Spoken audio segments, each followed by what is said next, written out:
My Yep, you're in name's the field of Phil, view. Agent RPM. We're here broadcasting today from our studios at 401 Main, Able Danger Midwest. Um, here with Field McConnell. That's me. We also have our third mate with us today. That is Agent Roy. Agent Roy, would you say hi to everybody? Hello. Very good. So we just rushed off from watching a terrible football game, and now we're here to bring you what we think will be a very interesting show on several different items that have come to mind here recently. We had a gentleman email, I think it was one of our agents. No, it was a question. It was a cold call. A guy we'd never talked to before. Right. But you got a copy of it? And I do have a copy of it. Great. And what I want to do is I want to bring this up for discussion with Field, because the gentleman brought up some very interesting things, and it's even more interesting because it happens to be Sunday, and there were some things involved in this which came to fear and faith. And so the gentleman had asked a question, well, actually made a statement saying that he had just found Field and found it to be very interesting, the amount of information that Able Danger broadcasts and is able to research. And his concerns were based on, should not Field be in fear for what seemed to be his life based on all of this information that is being broadcast by Able Danger? And I'm going to ask Field the question because I think that's where this falls into fear and faith, is when you do have faith, fear sort of fades away because we're not in charge of all of this. All of this is being put together for us, whether we want to know it or believe it or not. So, Field, the question is, I want you to talk about faith, and because of your faith, not having to address fear. So, here's Field.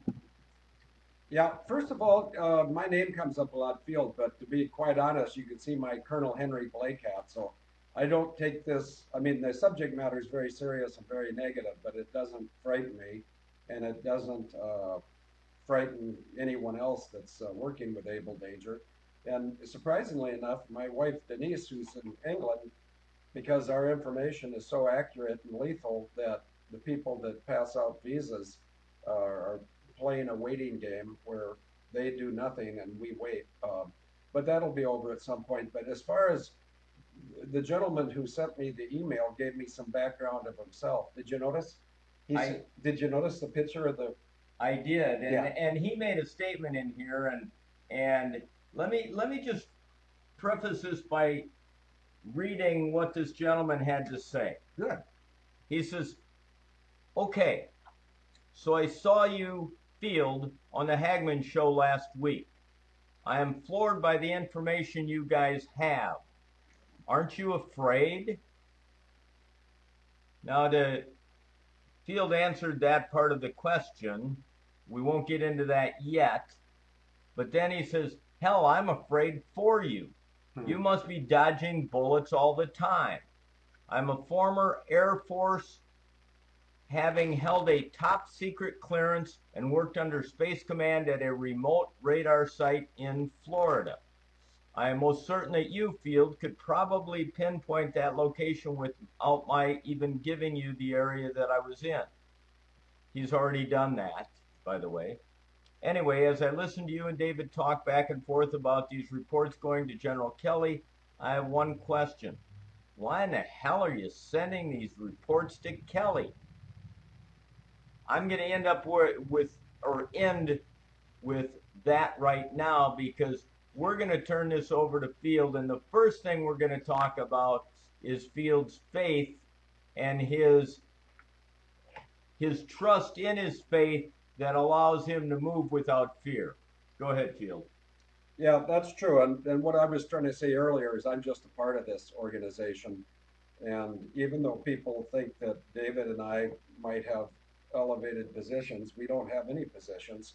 Uh, David was created by the creator and given a great logical mind and the ability to connect mental dots. David and I are completely different animals, and I've got handicaps he doesn't. I've got skills he doesn't, but we counterbalance each other fairly well. And when you get us both going in one conversation, it's really hard for people to catch up because they don't know whether to take us seriously, be shocked, be upset. And so I want to address that first. David and I are just two of the people that do this, but we're the two that get seen the most often. But the only party that is causing this to be effective is God Himself, who created the world. And I know it's Sunday, and I also know I'm a sinner. And guess what? That's been taken care of long ago. Uh, but God called me, and I mentioned this to this man. I said that if you want to read about how God called me and what He called me to do, it's written in Psalm 94:16, which basically says, "Who will engage the evil parties for me? Who will take care of this on earth?" Well, I'll rattle some off. Myself, David Hawkins, Craig Peterson, Tim Roberts, uh, my wife Denise, Bucky Badger.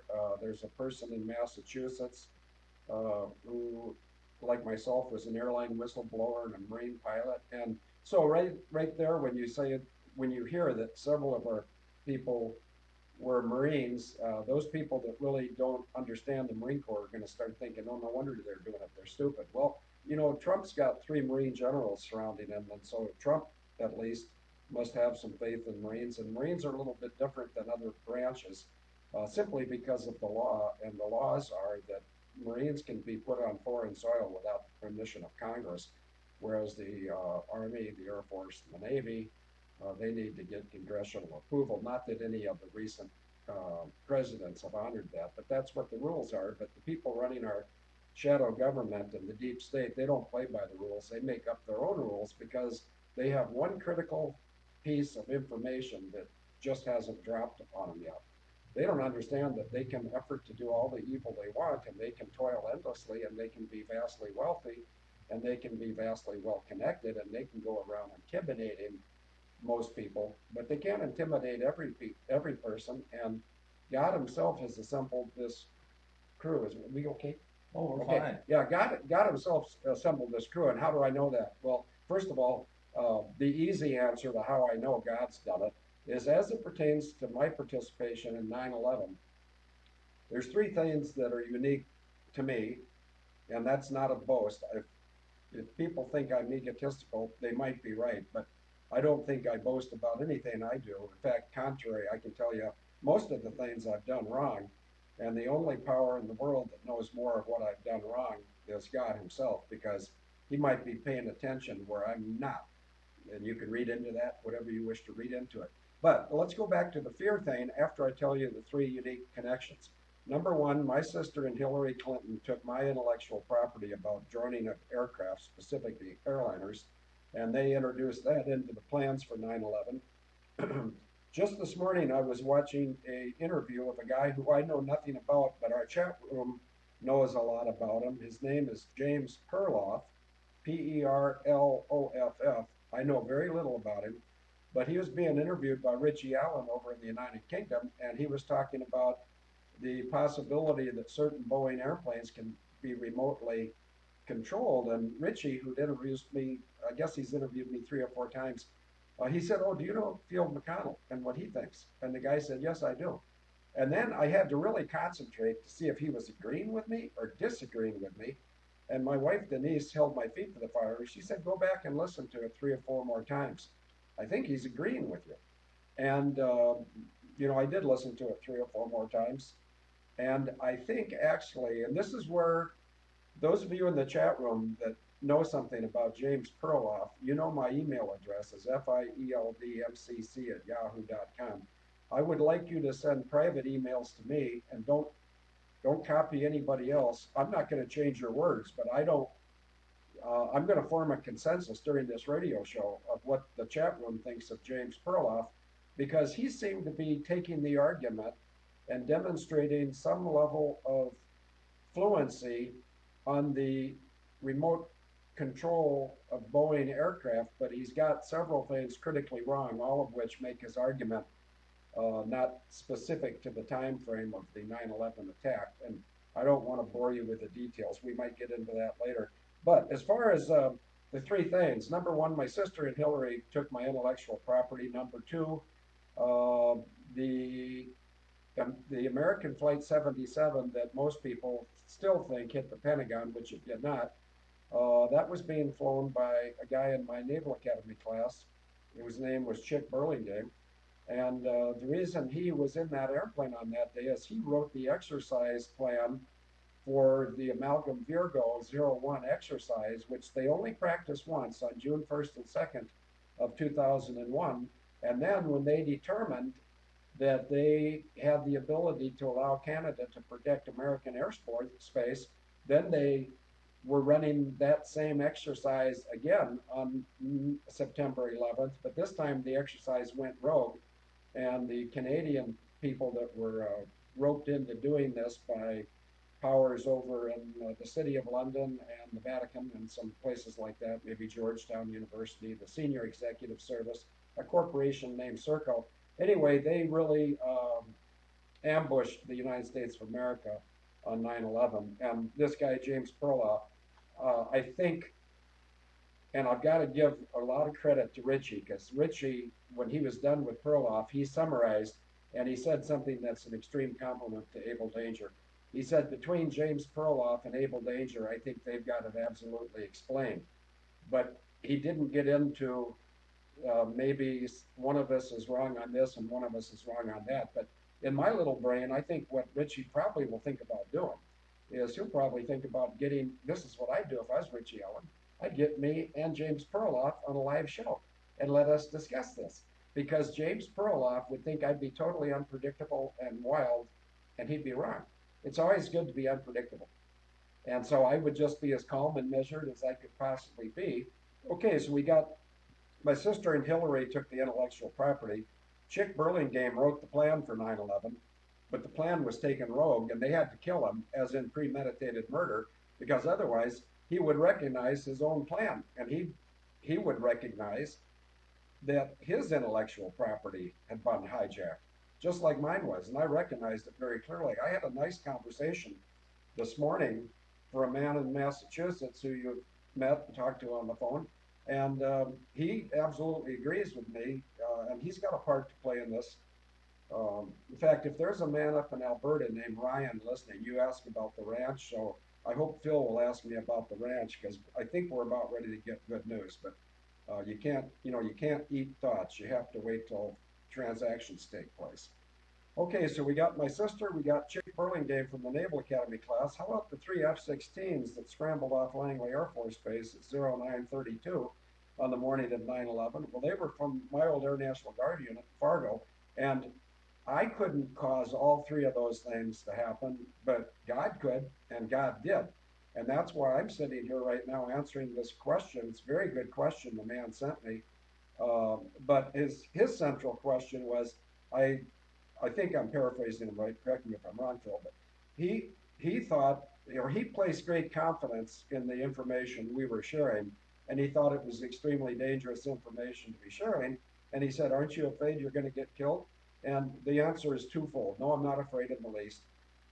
Second, well, part of the reason is I don't like the condition of the world. I don't like how American servicemen are being treated by the people that deploy force from the United States for foreign powers.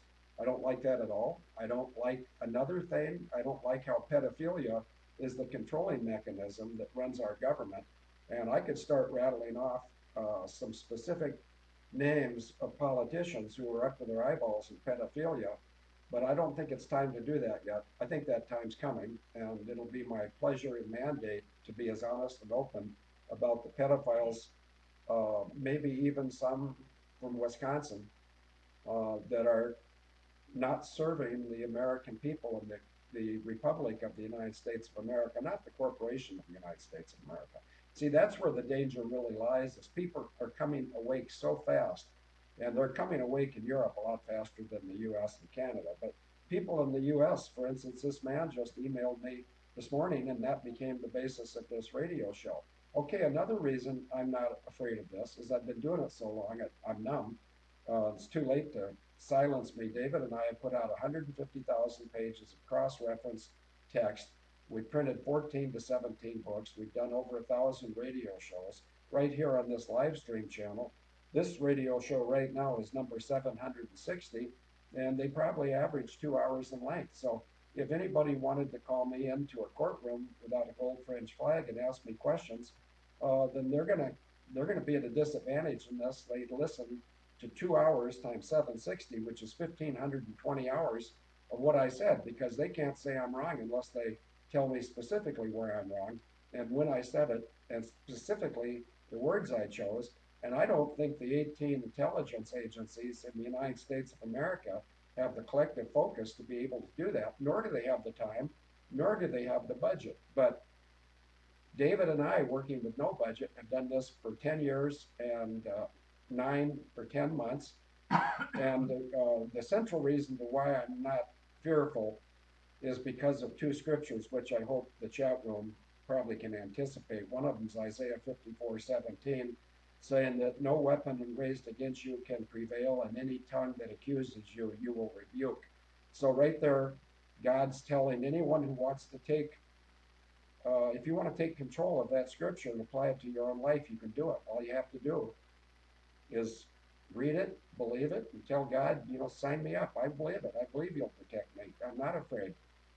And there's some wonderful quotes in the Bible, but the other one that's central to my thinking is Psalm 91:11 to 14, where it says that because he knows my name, I will have my angels look over him so that he will not hurt his foot against the stone. I'm really paraphrasing very poorly.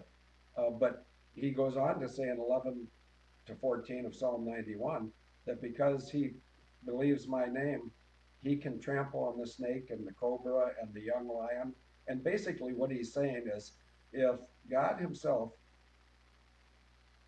foreknows, predestines, calls, and justifies a person, that person can wage these battles in God's name and with God's support and never lose. And that's what I intend to do. Now, that sounds boastful once again. I'm not boasting about me. I could start rattling off things where I'm personal weaknesses and things that I'm not proud of and things I've done that I wish I could take back. But God prepared me very well. And one of the ways God prepared me was putting me in a bunch of unique circumstances which are not logical, and I'm not capable of causing myself to be in those situations or to finish. For instance, I was not qualified to go to the Naval Academy, and yet I graduated. And but looking backwards, it's so easy to see that God was holding my right hand every step of the way, and He prepared me. I mean, my own sister is probably the second most evil person in the United States of America that I know of. The other person, since it's Sunday, I'll give him a kitchen pass, but he's a Nazi, pedophile, homosexual, trillionaire, and I don't think he's going to learn, just like Alexander Haig did, that being a billionaire or a trillionaire doesn't get you through the interview when you're called home.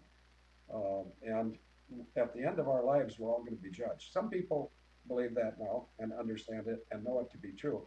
Other people don't believe it yet, but I think they will. So the short answer, now that it's too late to give you a short answer, I'm not afraid of this. If I was afraid of it, I'd probably dress up with a tie and look over my shoulder. In fact, I want to explain this hat to people that are Able Danger faithfuls. I was just recently over with Denise in England for a month, and I said, "Hey, Denise, do you know the type of a hat that Henry Blake used to wear in MASH?" And she said, "No." And I said, "Well, let's go looking. If I find one in the shop, I'll buy it."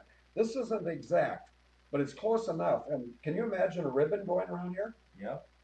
If somebody from Able Danger sends me a sample, I don't mean a physical sample. If you just give me a link to a ribbon that would be, what is that? That's just about an inch. That is. Yeah.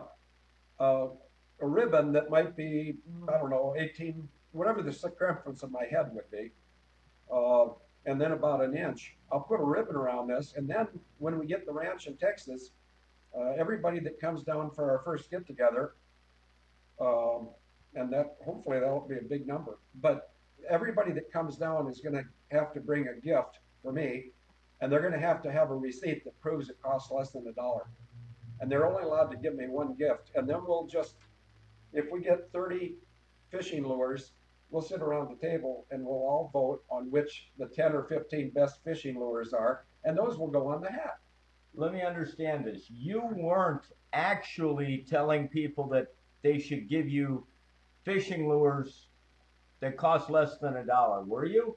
If they can find them, Oh, and they okay. can find them. Over in England, they have those charity shops, and they also have a thing called a car boot, which is, are you familiar with this? I mean, I'm so mixed up whether I'm in England or the States, but a car boot is where you go to a public place, you open the trunk of a car or the sliding door of a van, and you start taking out your display tables and all the junk you're trying to sell. And see, in this country, we might call them thrift shops. Correct. Or somebody, when some old man dies, his daughter may not like his fishing lures, so they'll sell them cheap. Right. Yeah, and the only thing I'd ask, if anybody, I mean, if this happens, and I do think the ranch is going to happen, let me just get that punchline out right away. I've been told that it's very, very possible that we could get the news we've been waiting for this week, and it's even more likely it'll be received before the 1st of October. So the wait, which has been difficult for a lot of people, and it's difficult for me, not because I'm the person that might be able to afford the ranch. It's difficult for me because I'm the one who's saying this ranch is going to happen, and yet I'm not in control of how it's going to happen, although I'm intimately aware. But once again, that's God's in control. But if this ranch happens, instead of being in this studio with this equipment, we will have a professional studio, and we'll broadcast to the world, and we'll do it once again for no money. We've been offered, Able Danger has been offered advertising revenue, and I think that abledanger.org is, and I'm excluding myself from that process, but there's 3 people that are discussing it, and I think they're going to go with it because there's people that really do like our information, and they have respect for what we present and how we present it. And see, I'm not a really good spokesman for that either, am I, with this hat on? But the reason I wear hats is to show that the people that think they're really smart and they're really running the world, well, you might not be as smart as you think you are if people that wear these funny hats are getting the best of you, and you're nervous and you're having uncontrolled urination and we're not. I mean, I'm not wearing it depends.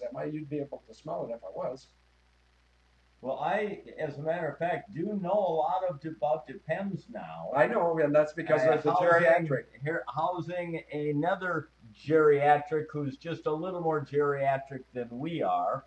He happens to be 93 years old, happens to be my father, and he's doing a wonderful job of being tolerant with myself and my wife taking care of him now. So, but that being said, let's move back to this faith and fear and confidence and knowledge in one of the things that we find in life is we have this fear of dying. And that fear of dying enslaves us to this life, and that's literally what creates our fear. Yeah. And so this question is kind of interesting, as I have, these beliefs within myself on this whole dying event that's way overplayed.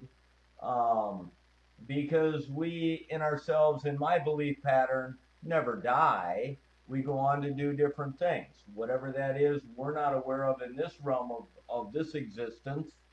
But, so yeah, Field, I think, comes and presents himself and does his thing from this beingness that is not afraid of the future, whatever that may bring. And we both do whatever we do because we don't have this fear in us that bad things can have there. What is bad? I'm not convinced of that. Yeah, there's nothing that can separate your soul from the Spirit of the Lord. I wish I had a Bible that was easy to read, and I hope someone in the chat room puts it up. And if they do put it up in the chat room, Luke 4:18, and it talks about this: the Spirit of the Lord is upon me because He's called me to do certain things. And if somebody puts it up in the chat room, I'll interrupt Phil and I'll read Luke 4:18. But we're getting lots of new listeners. Our traffic is up exponentially, thanks in large part to the Hagman report and to the Ole Damagard interview. Um, and I've got to give a compliment to the Hagmans. I've never been interviewed by people that are so good at interviewing, and that's where the power of the interview comes from, the quality of the interviewer, not the person. Do you have Luke 4:18? No, I don't. Oh, okay. No. I bet someone in the chat, but go ahead and ask, and I'll look for it in the chat. Well, going so now we've kind of discussed this whole thing about faith and fear and moving on from that, this gentleman that sent you this email brought up this question about General Kelly. Why don't you go ahead and read this? And then we'll get to General Kelly. Yeah. As I'm hopeful that General Kelly is what we all think he is.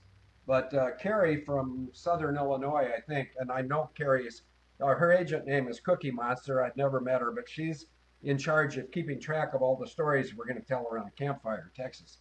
The Spirit of the Lord is upon me because He has anointed me to proclaim good news to the poor. He has sent me to proclaim freedom for the prisoners and recovery of sight for the blind, to set the oppressed free. Well, 7 billion people in this globe are being oppressed by a super minority of people that think they're somehow better than all the rest of us. So first of all, those people whose names rhyme with Rothschild or Rockefeller or Clinton, Obama is one of the worst cases, but these people, Bushes, George Soros, Warren Buffett, you're not as smart as you think you are, or you wouldn't be listening to me right now. But as far as God using humble people to do some things that may work out to be pretty impressive, well, God prepares those people. That's written in Romans 8:28 through 31, where He says, for those He foreknew, He predestined. For those He predestined, He called. For those He called, He justified. Let me stop right there. Justified means God determines that someone is righteous. Now, notice it said He justified. God does, not the individual. The only thing the individual can do in this 5-step process is sanctify, and that means to conduct yourself in a manner that you're worthy to be thought of as a saint. And a lot of us get mixed up because of certain religions. They say saint this guy, saint that guy. Everybody's a saint, Then you got the New Orleans Saints, which is based on the Bible also. But a saint is simply someone, I believe, and I want to be corrected in the chat room, but I think saints are basically people that God has deemed worthy. And there's a wonderful song by Johnny Cash called He'll Understand and Say Well Done.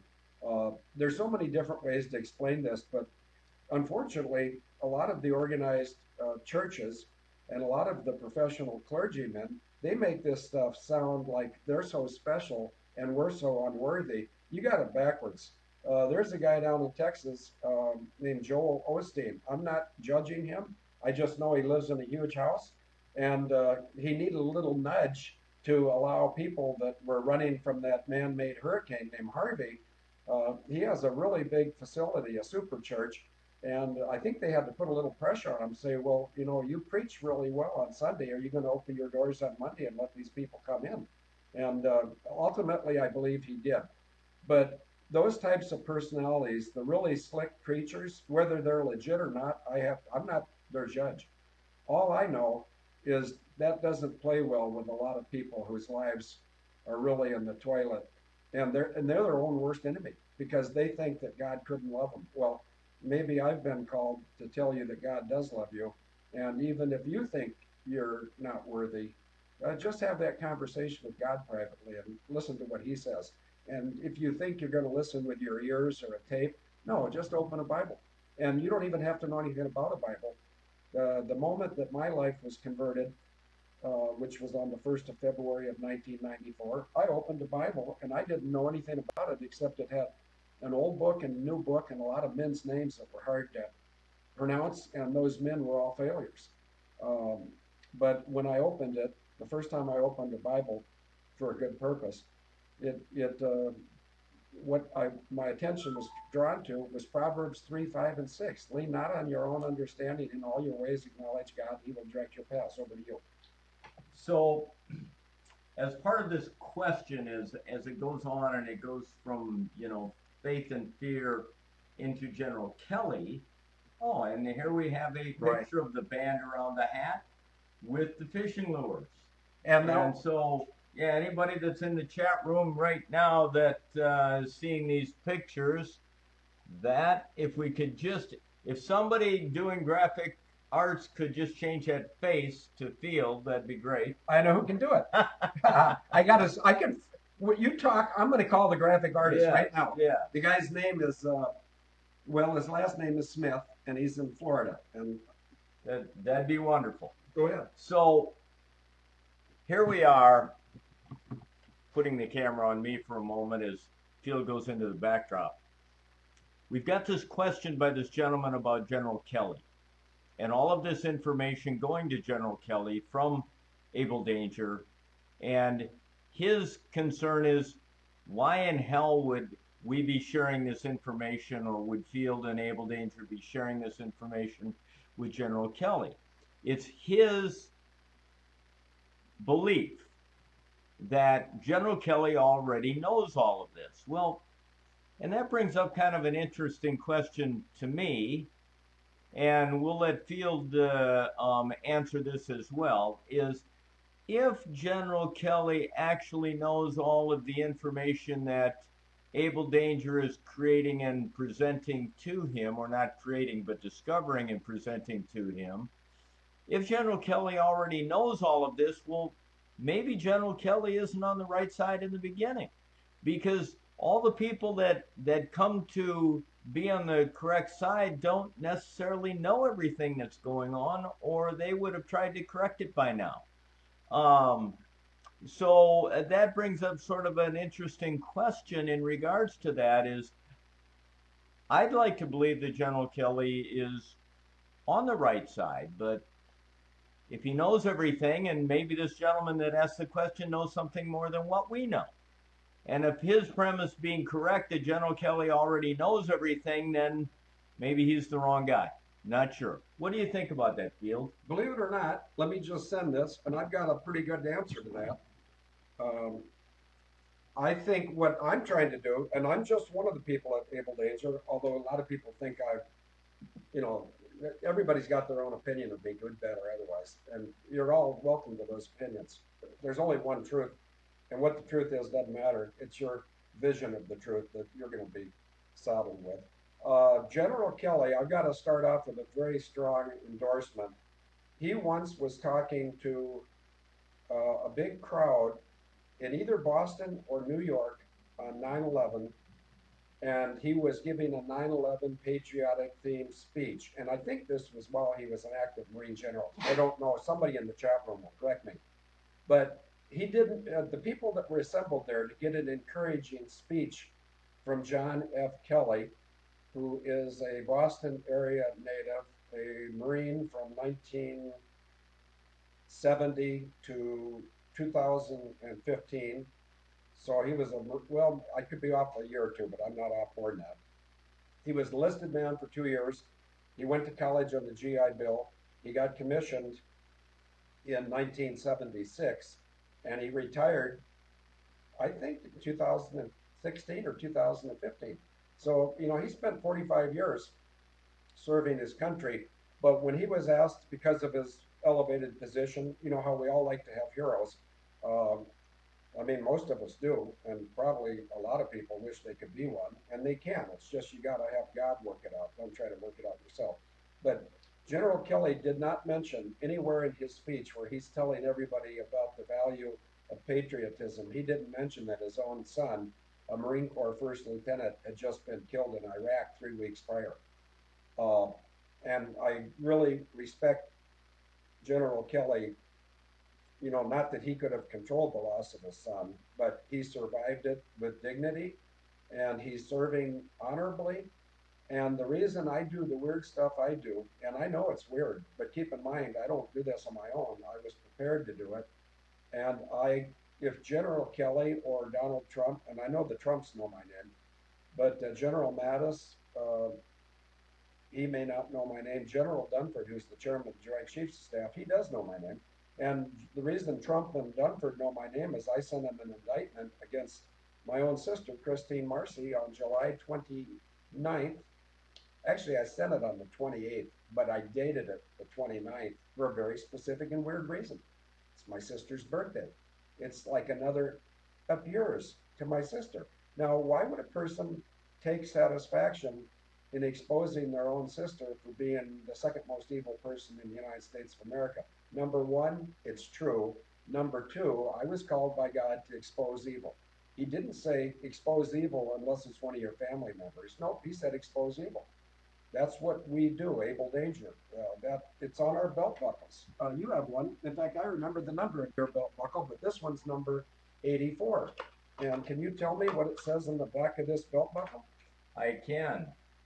It says Ephesians 5:11, which says, have nothing to do with the fruitless deeds of darkness, but rather expose them. So that's our marching orders at Able Danger.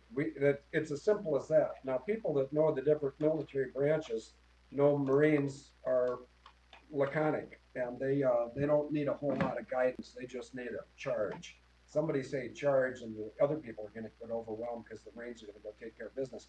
But since I was called to expose evil, and I can tell you exactly the moment, it was 3:35 p.m. on Monday, the 4th of December of 2006. And I think there's probably members of our chat room and certainly members of my family that have heard this before, but I was driving down US Highway 10 near Fargo, and I said a prayer to God, I said, I just can't believe there's not something that I could do for you that's more important than flying 403 passengers to Honolulu so they can lay on a beach. And what God understood was I was just transitioning from being a DC-10 captain to a 747 captain, and I really didn't have any interest in flying airplanes anymore. And I guess in retrospect, I was begging God to use me, and I punctuated it. Sometimes there's people who don't understand what I say, and that's because I intentionally can make it confusing. So people that need to get the message will focus and get the message, and people that can't handle the message aren't going to be burdened. But at the end of my brief prayer, it might have been a minute and a half, I said, and if you show me your mission in my life for your kingdom, you know it before I think it or say it, that I'll do it no matter what it may cost me. And there you go back to the fear thing. I was telling God that if you assign me a mission, just like a good little Marine, or Air Force guy, or Navy guy, or Army guy, or Coast Guard gal or guy, well, and I think many of you in the chat room will agree with me. I know there's a guy down in Kansas or Missouri named Eagleheart, and he just said that a saint, he gave me a definition of what a saint is. And his vocabulary and mine are different. If we ever meet, we may not even like each other, but we already know we're on the same team. We just have, sometimes there's a guy that's a shortstop and somebody's the catcher. You got a wide receiver and a quarterback. A team means you're all pulling the same direction and you're working for the same goal. It doesn't mean you all have the same abilities or all the same color or the same faith or the same lifestyle. Those are all dividers that those who want to divide and conquer us. And I saw a little bit of that in that interview with James Perloff, and that's why I was asking the question. I'd like to get a consensus opinion on if that guy could possibly be trying to slow down the revelation of 9/11 truth, because if he is trying to slow it down, you can't slow it down. It's already way too slow. It's been 16 years, and yet there are those of us who knew on the day it happened that we were being lied to, and we know it even more firmly today. So I think I've answered some of these questions. Did I fail to answer the most recent one? Well, and not really. And I want to clarify this is, um, Kelly. yes, with General Kelly, I only bring this up about General Kelly in regards to being sort of a devil's advocate as long as we're talking about fear and faith. Yep. We'll bring the devil into this as well. Um, as being a devil's advocate, I like to look at scenarios and I like to question them because that brings on discussion and that gets everybody thinking about, okay, what is going on here? Who is this guy? I don't know General Kelly personally. Field doesn't know him personally. And so it brings about this discussion is this guy the right guy? The gentleman that wrote the email to Field. Yeah. We don't know him personally. We're not exactly sure who he is or where he comes from. We will, believe and trust in him until we shouldn't. But that being said, that doesn't mean that everything shouldn't be brought up for discussion and everybody kind of think about, okay, what is happening here and how is it happening? And so, in regards to that question about General Kelly, explain a little bit about why you think it's important to send him this information and to keep him abreast of what you're doing, even though the premise is that he might already know all of this. I'll handle. I hope I stay on track. If not, interrupt me. But he might know all of what we know, but I doubt it. And here's why. I like numbers. I like math. I like science. There's 18 intelligence agencies in the United States government that I'm aware of. There may be many more. Uh, not one of those, not one of those national intelligence agencies predicted the day that MH17 would go down. Able Danger did. Not one of those agencies has yet, regardless of what they know, there's a difference between knowledge and action. And that's where our government servants have failed us. I'm not saying General Kelly, but doing the weird stuff I do, and I know it's weird. I mean, people tell me that all the time, but it's effective because right now, General Kelly knows his name's in the headlights 90 times. I've got 90 pictures of him getting a Kelly brief that are written. And if you take a look at any one of the Kelly briefs, I got to go sideways here. People hate it, but I'm going to do it anyway. The reason why the radio show ad today was less profuse or less colorful than normal, I was having trouble with live stream, and I'm still not sure if it's my problem, my computer problem, or a problem of another nature. But I think with General Kelly, if I ever meet him, first of all, I know that he would respect the fact that I extended my condolences to him and his wife for the loss of their son. Um, I know from my Navy flying background that the Navy safety people are very adamant about taking pilots out of the cockpit if they have more going on in their life than they can handle.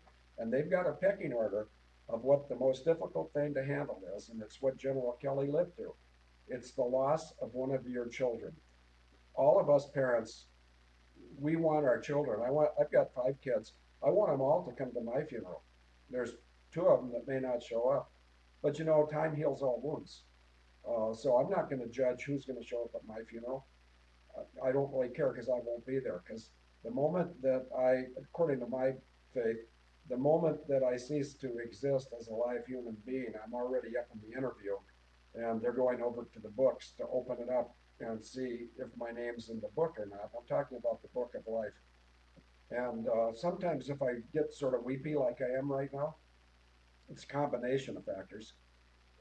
One of the factors is I might be tired. One of the factors is I might be humbled at the thought that God, who like General Kelly, lost his son, that someone who's been through that, like God has, or General Kelly has, how they could ever respect me, I don't understand it, so I'm totally humbled. I have an idea just based on the Marine Corps angle. If I do meet General Kelly, he might say something like, "I sure don't understand what you've been doing for 10 years, but I'm really happy you're on our team." Uh, Go ahead. I want to bring up something because you mentioned something in your comments about there being, I believe you said 18 different intelligence agencies Yep. within our government. And they don't cooperate. Correct. Now, that brings up a really interesting thought here, is that if there are 18 different intelligence agencies and you have somebody like a General Kelly, okay? Somebody is screening information going to General Kelly because he can't possibly review every piece of information that's coming out of all these 18 different agencies. Mm-hmm. So if people are screening the information to General Kelly, he can't possibly know everything that's going on. He can only know what he's being presented to by the screeners or by whatever he purviews on his own. So that being said, it's very interesting because Abel Danger may very well be presenting information to General Kelly or his staff, and we don't even know who's intercepting the information that is being sent to General Kelly and how much of that information he's even being shared. Um, we wouldn't know that until we had a conversation directly with General Kelly to say, hey, what do you know about what we've been sending you? Correct? Yes, I don't know for a fact that he is getting it or he's reviewing it or he's having one of his associates review it. But I know if he's not getting it and reviewing it, he's opening himself to some criticism later on because we're very accurate about what we do. And we might be unpredictable and we might be uh, a little unusual. But I'll go back to my three relationships that I didn't control on 9/11. My sister stole my intellectual property. My Air National Guard unit responded with three F-16. So I knew on the morning of 9/11 that there was something fishy because you never have three F-16 pilots on alert duty. It's like being a fireman, waiting for the fire bell or the alert klaxon to go off. You always have three airplanes. You get an airplane for each pilot and a spare mechanical spare aircraft in case there's an aircraft problem with one of the two.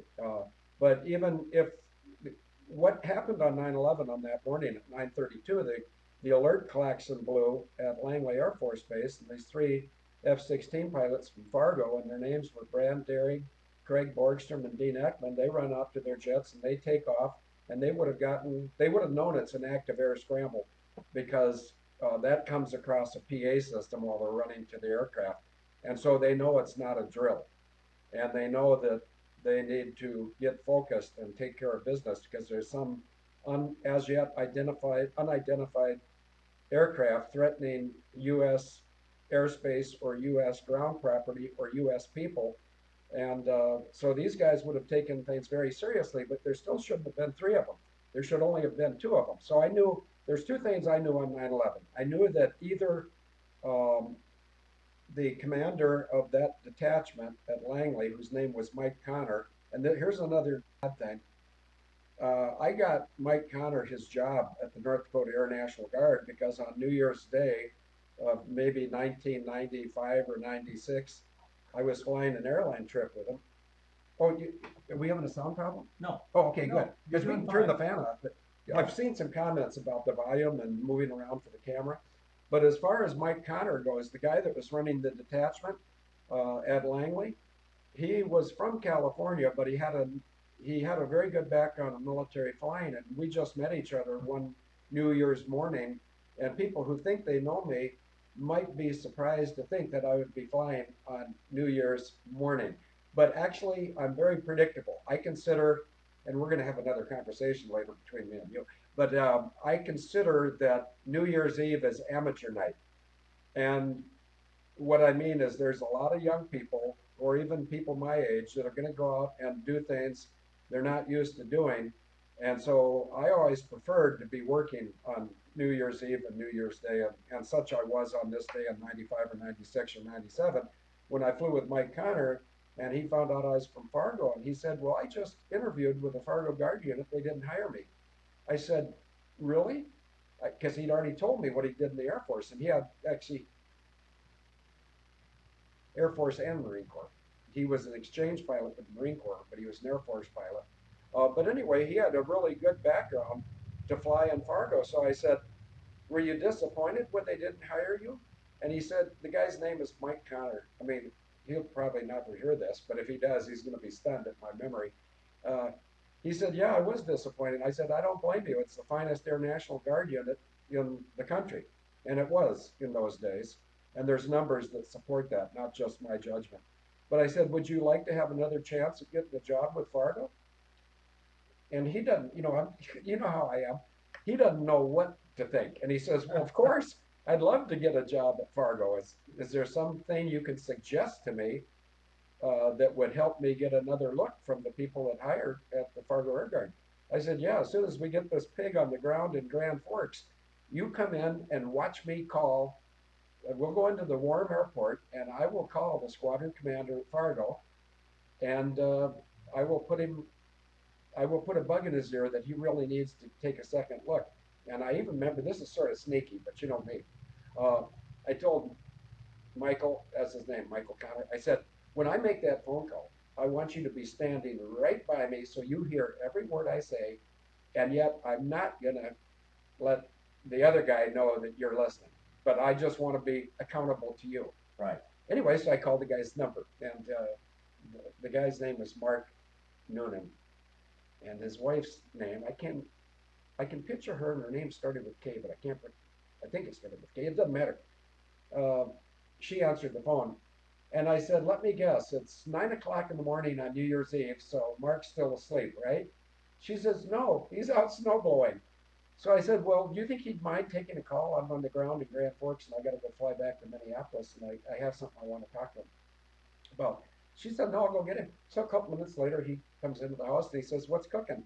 And I said, "Mark, I'm flying with a guy named Michael Connor. Do you remember the guy named Michael Connor?" He said, "Yeah, yeah, we interviewed him." I said, "Yes, you interviewed him and you didn't hire him." I said, "So how many people were on that board? And maybe you can tell me what the board thought was a good reason for not hiring him." He said, "First and foremost," he said, "I'm the squadron commander and I voted to hire him." He said, "So I'm glad you're calling." But he said, "There's several people that had this issue or several people that had that issue. So the consensus was not to give the guy a job." I said, "Mark, I don't have any power and I'm just a nobody. And you know that because I worked with him at the Guard and at Northwest Airlines."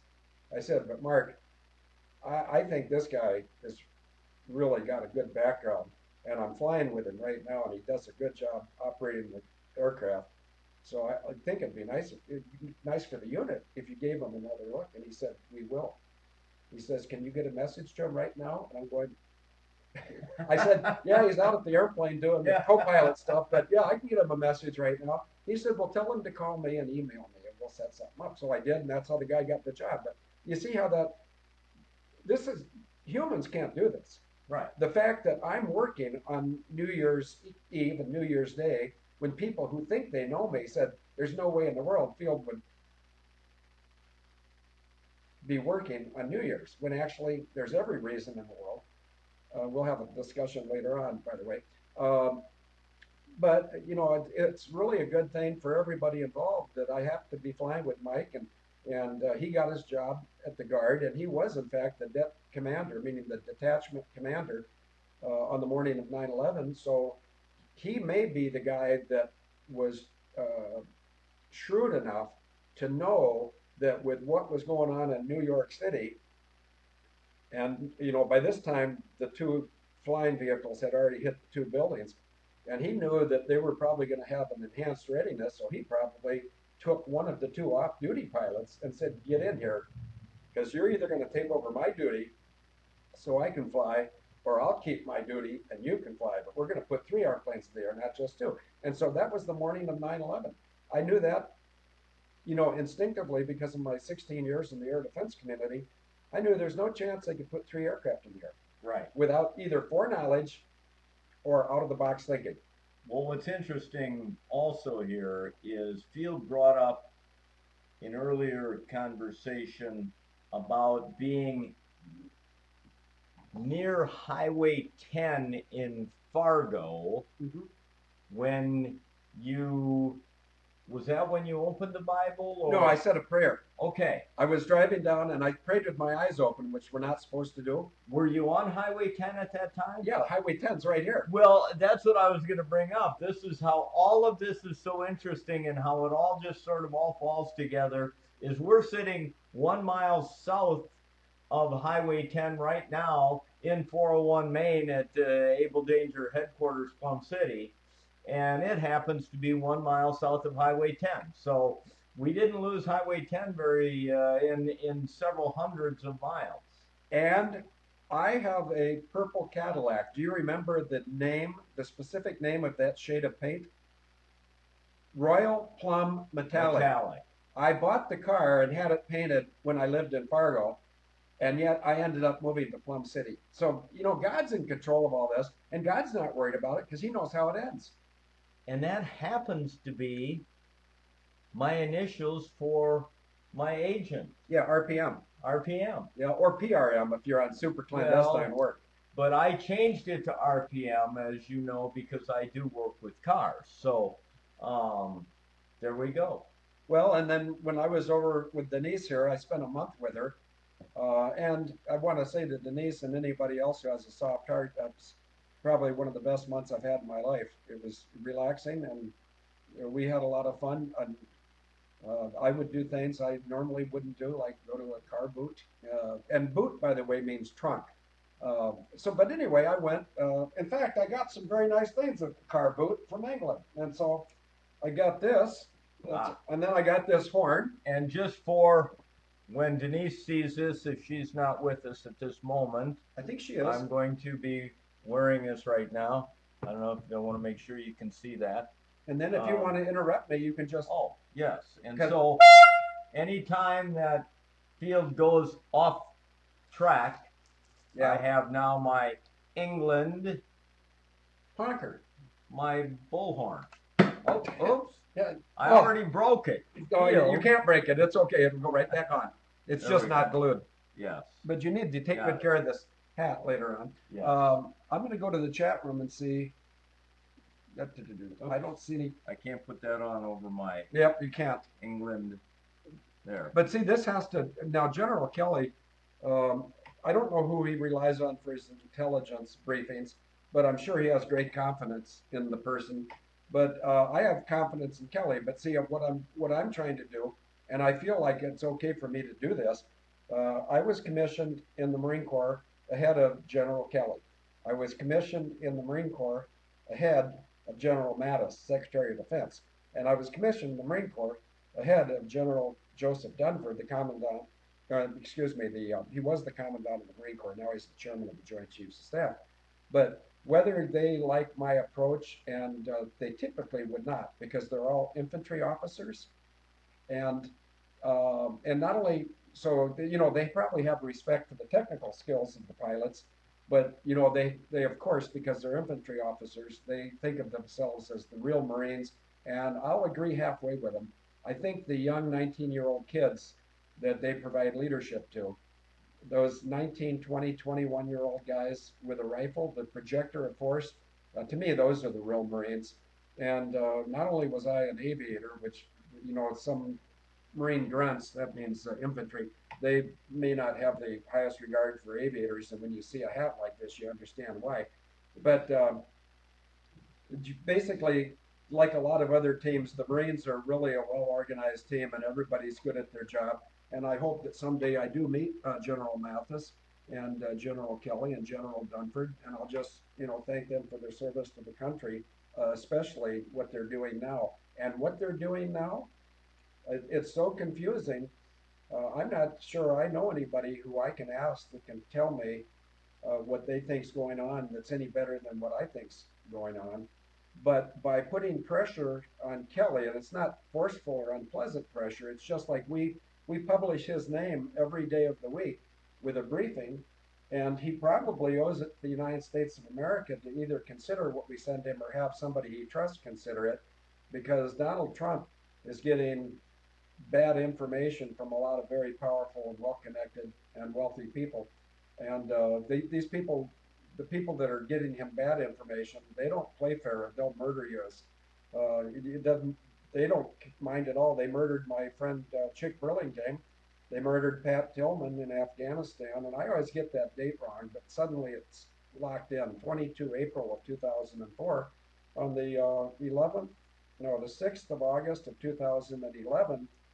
You've met Billy and Karen Vaughn, Absolutely. whose son Aaron Carson Vaughn was one of the SEALs that was murdered by elements of our own government, and I'm not shy about naming names. The chain of command that signed off on the murder of the Extortion 17 SEALs, there were 38 men and a dog aboard that Chinook helicopter, and the orders came from Obama as the commander in chief, and of course he's not even qualified to be commander in chief, but he was anyway. That should tell you something about who's running the United States of America. It's not the American voters. The second in the chain of command was the Secretary of Defense, Leon Panetta, and he's bought and paid for by some wealthy radio station owners in Santa Clara, California, or that area. Someone in our chat room knows exactly who I'm talking about. But there's the Silicon Valley Billionaires Club. They think that, you know, because of their $1 billion, they should dictate policy to the United States. No, I think our founding fathers had a pretty good idea. Let's get people to serve their country and government, and that's not what's happened with the McCains, the Lindsey Grahams, the Mitch McConnells. They get into these cush jobs, and whoever got them there, and it's frequently foreign people. In the case of Mitch McConnell, his father-in-law, and I have reason to believe that Mitch McConnell's a homosexual. I don't care, but he's got a wife, and his wife's Chinese, and the Chinese wife, whose name is Elaine Chao, her father's a billionaire who owns a shipping company, and they're known to not be too picky about what they ship. There might be, you know, a couple $1 billion worth of cocaine on it and a couple $1 billion worth of oil. They don't care. They're just making money. And what they don't understand is they're making an eternal suffering for themselves, because if God wants us to have money, we'll have money. If God wants us to have faith, we'll have faith. But when someone gets to the point in their personal journey where they care more about what God wants for them than for what they might want for themselves, that's really a moving moment for the people who've experienced that. And I know there's many people in the chat room right now and many people listening. In fact, you know, I responded to the guy this morning, and I told him we're going to do this on the radio show. Yes. And did you see that Craig Peterson emailed me and said, Field, I wouldn't do that. Don't respond to him. Talk on the radio? I said, yeah, Craig, but you know me, I move fast. I said, I've already responded to him, but you'll be happy because I told him we're going to do this on the radio show. So Craig's judgment came into play. My speed came into play, and they sort of coalesced, if that's the right word, merged. So Craig and I and Tim over in Japan and Denise and Bucky and you and the guy who I haven't mentioned his name, but you know who I'm talking about. Yes. We're all playing our parts, and none of us necessarily has 100% control of all the information that Abel Danger has. But what we do hope is we have to have faith that General Kelly, who's the chief of staff for Trump, General Mattis, who's the Secretary of Defense for this country, and General Dunford, who's the chairman of the Joint Chiefs, we have to have faith that they are honoring, I'm going to say this very slowly, it's critically important. Two of those three Marine generals have Vatican Jesuit influence. The influence being, why am I thinking of an enema right now? But when otherwise loyal military people go to the Georgetown School of Foreign Service or any of those Georgetown schools, Georgetown University is where the senior Jesuits that are in control or they're influencing American foreign policy, that's where they hang out. The most recent name I have to share with you is Thomas J. Smolich, SJ, Society of Jesus. I would say to Mr. Smolich, you're not fooling me, and you'd be more accurate to say SS. Society of Jesus? No, serving Satan.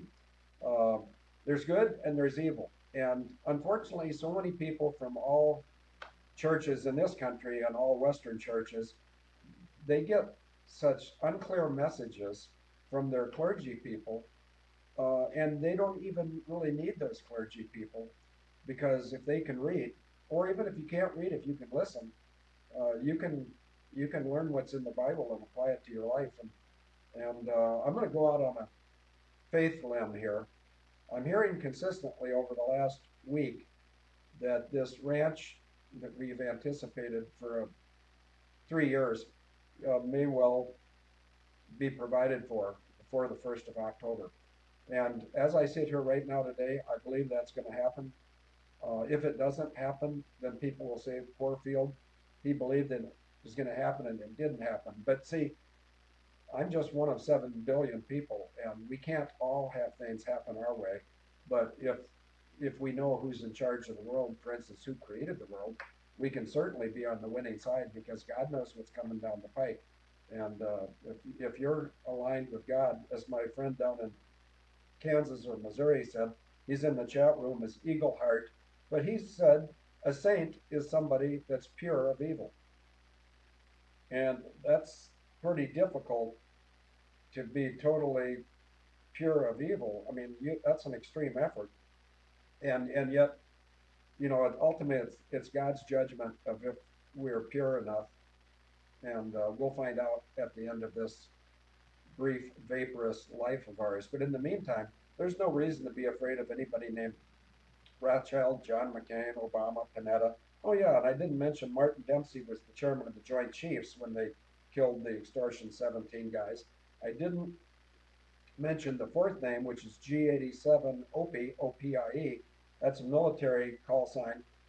It's a 3-star, and I presume he is an Army general who was out of the theater on the night where they killed, with the malice of forethought, where they killed the 38 men and a dog named Bart.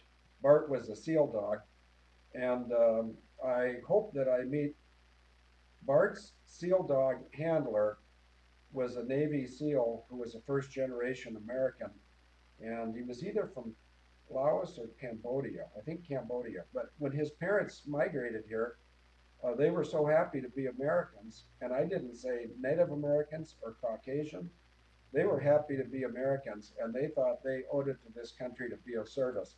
Well, their son was of service, and he died when Obama, Panetta, Martin Dempsey, G87, and Colonel Thomas Rickard participated in the intentional downing of Extortion 17. Now, I hope the gentleman who sent me the email this morning can see on my face that I'm not afraid to name these names.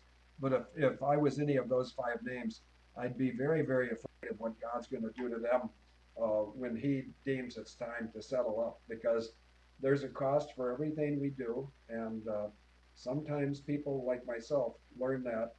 The lucky ones learn it in one installment.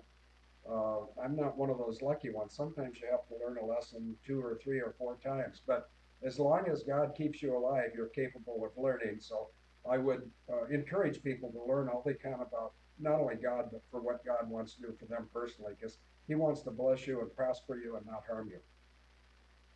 We're going to end this, and I hope that we've gotten into this and answered some of those questions that this gentleman brought up. And when I say some questions, it was actually one major question. But I want to bring this up on an ending note so that everybody can kind of go away from this remembering one thing, and that is that the attention span of most people today is fairly short. And what a lot of evil people play on is the fact that a lot of people just sort of forget the history, the information, the connections. There's so many different things that come into play here. And what's happening today that people are waking up on is all this information is being disseminated to people and opening up their minds to understanding all the connections that go back hundreds of years, literally. Yeah. And have brought all of this to the fruition of today. And it's not just something that was made up in the last few years. This has been going on for tens and hundreds of years that's gotten us to this point. And so Able Dangerous is a part, and everybody can really be proud of what Able Danger has been able to do. Everybody is a part of the awakening, and the awakening continues. And on that note, Field, it'll just carry on. Let me be unpredictable. Do you need to run? Are you time constrained? Yes, a little bit. Okay, but I'm going to stay on because I'm going to read that letter. yeah. And the only thing that'll prevent me from reading the letter is if he pulls out a gun and shoots me, or if people in the chat room say, "Why don't you just post the letter?" In fact, good idea, chat room people. Is there anybody who got that letter this morning? And there are very few people that got it, but I've got it right here in front of me, so I can either read it or I can post it. But I think it's such a critical question, and I honored the guy with about a 45-minute effort to answer his questions as well as I could and to cite biblical scriptures that support things. For instance, if you want to learn how someone is called to expose evil, it's Psalm 94:16 that teaches you how you're called. If you read, I've already mentioned it once, Romans 8:28 to 31, that'll show you the process where you can sanctify yourself, but everything else you're being justified, and justified means considered righteous, I believe. Eagle Heart, can you correct me if I'm wrong? But God does all of that except for what we do. The only thing we can play is we can try to follow God as closely as we can follow Him. And if we can approach the point where we're pure of evil, then we are considered saints. And so it's not like St. Jude or St. Thomas or St. whoever. God wants us all to be saints. He wants us all to resist evil. In fact, he says in 2 Chronicles 7:14 that if my people who are called by my name will turn away from evil and seek my face, I will hear their prayers from heaven and I will heal their land. And when he's talking about my people that are called by my name, he's saying that if the Christians will just clean up their act, then he'll cover everybody else too, like the non-Christians, the agnostics, the atheists, the Muslims, the Buddhists, the Hindus.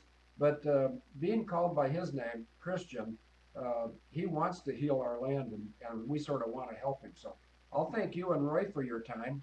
And remember, thank you to whoever put up Colonel Henry Blake's fishing hat, because I bet I could dye this. Don't you think some women around here would know how to dye it green? Well, absolutely. We could even tie-dye it. Okay, well, we're open.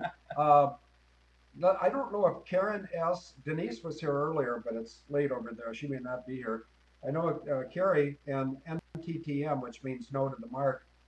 Maybe you guys can start a committee and direct Phil and I and how we can adorn this hat so I can sort of resemble Colonel Henry Blake. And Colonel Henry Blake's character was beautiful in MASH. He was a reluctant leader. He didn't want to be the leader. He just wanted to be a doctor, and they forced him into being the leader because he'd been the doctor the longest. So yes, there's people who want to be leaders and they don't have the skills, and there's people who don't necessarily want to be leaders because they are fine to follow, and they become great leaders. I think that's right. And so what I'm going to do is I'll usher you guys outdoors, right? Because you have to run. I have to take Roy to. I have to take Roy to a youth group gathering. Great. So I need to say goodbye right now to you. Okay. Well, yeah, we can say goodbye and goodbye, and Field, have at it. Okay. And I want to come over. Oh no, I'm supposed to go too because of the green card. Oh yeah. No, let's cancel the green card till tomorrow. We'll do that tomorrow. Yeah, that's good. See, you got to be able to turn on a dime. Yes. Yeah. I'm going to find that letter and either post it or read it, and I'm going to do that. And we're gonna rearrange the furniture. Well, and you carry on, and we'll take care of this. Okay. And with my help here. And I got to get out of here too, because there's a Green Bay Packers football game tonight. There is. And I need to get a white onion, and I also need to get some salsa. Because I'm going to treat myself to something yummy. Great. And then I'll see you tomorrow. Yeah. And by the way, tomorrow. Yep. I will have changed by another year. Yeah, and by tomorrow you will have changed your hat too. I will. That's mine. Oh, did you get your jacket yet? No. He did. Did I bring it to you? You brought it to me. No, I didn't give it to him yet. Okay. But he will get it tomorrow. Your birthday on party. My birthday. Well, happy birthday. Is this 66? This is 66. Guess what I'm going to turn on October 2nd? I don't know. I know it's a tough question because you don't want to know if you're going to guess low or high, because either way. Go ahead. 68. Yep, 68. Well, you graduated in We're close. 69. Yeah, I did. Yeah. So, no, getting older is a gift. And this is the third time I say I got something to talk to you about tomorrow. Cool. And you'll see where I'm going with that. Yeah. Awesome. Pleasure. Yeah, and it won't be anything scary Okay. or costly. No. Nice. Thanks for your help with the worries. computer, Roy. No problem. You got my phone? Yep. Okay. Does Roy have an Able to Age your shirt yet? Is this your phone? I've got my phone. Where's your phone? Does he have a shirt yet? No, I Oh, don't. it's in my pocket. I got Okay, take a shirt for him, even if he doesn't it. Yeah, want one. take a shirt. Good. Yeah. Okay. Someday that'll be worth something. Thank you. See ya. Yeah. Who knows? You guys, thanks a lot for coming. Talk to you later. See, some people would say, Field, you guys are so unprofessional. Yes, we are. We're not professionals. We're volunteers. And I would just say, how are your professionals doing? Have they solved 9/11? Did they predict MH17? Did they get called to Kuala Lumpur to explain what happened to MH370? No, the professionals didn't, because they're paid not to be truthful. Field, you can have all my lures. Well, now listen, I can't take all their lures, but I would like to get some lures, and I don't mean expensive ones. I mean, the cheaper, the better. The more beat up, the older, the missing parts. And the only thing that I would suggest, or maybe I demand, is we just cut off the barbs at the end of any hooks. So, in our zest to have fun around the campfire, nobody gets injured. Let me see who's here, and let me see what you guys collectively want to do regarding the letter. Thank you, Rondo, for saying I can have your lures. One of them would be great.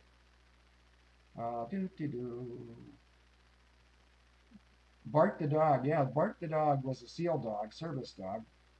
I don't see if there's any suggestions about the letter. So maybe the best thing to do is to go get the letter. And I see Denise has gone to bed. Maybe I'll go get the letter and I'll post it. And for the people that have been here quite a lot, I never, I see a couple new names. That's great. I never end the show when I want to end the show. Oh, I also want to explain that I hope I can do a better radio show ad for tomorrow than I did for today. But I'll have to work that when I get home. And if I can't do it well from home, I'll come down here early tomorrow and try to do a reasonable job. Okay, I don't see any suggestions. Oh, Ron F. guessed my age, 68. Okay, let me go get this email and I'll post it, and then somebody can give me the big red button.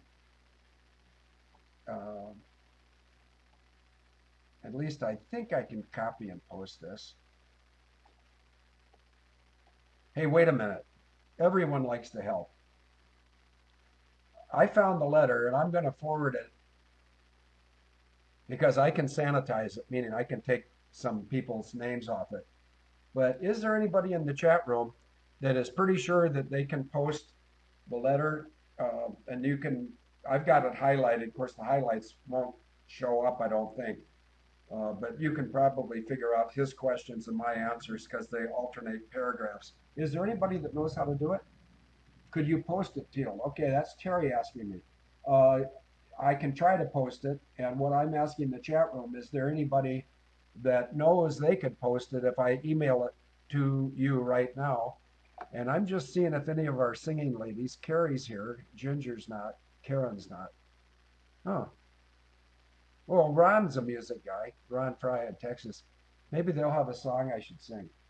I do want to post it, Agent 66. Hey, Agent 66, don't feel bad, because as soon as I turn this off, which will be within the next 5 minutes, the show will be automatically archived and you can listen to it. And I don't think you missed much. Some gentleman sent me a letter this morning, an email letter, saying that he's very impressed with the Hagman interview. Once again, that's because of the Hagmans, not because of me. But his question was, aren't you afraid of getting killed? And no, I'm not. Not afraid in the least. So I still see nobody has volunteered to post. So I'm going to try it. We'll see if it works.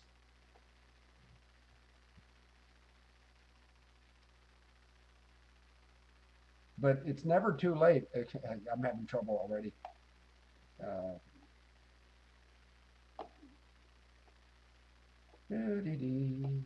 I'm going to go back and hope I see a volunteer. Nope. I stocked the pond out here and lost the property, so I have no use for the lures, and I can't fish at the hotel. Yeah. I can post it in chat. Carrie. Okay. Carrie, it's coming to you. And I'm going to try to do this fairly expeditiously. So, Carrie, take a look, and anybody's email, and I think I can get the one off here. Okay. Well, here, I'll read it real quickly so Carrie will know. Carrie, it's from Field to Tim. And I say, Tim, thank you for sending. I've tried to answer his questions in the blue highlights. You can see blue down here. Field, this may be a good outline for today's radio show. And then Tim's email's there, and that's okay. My email's, here's the guy's email. So when I forward it, in fact, I'll do this in real time. I'm going to take the camera off this email because I don't want everyone seeing Carrie's email address. Because then they could figure out if she lives in Wisconsin, Illinois, Kentucky, and they might even determine she's an educator. And that's private information. Okay, so I'm leaving this.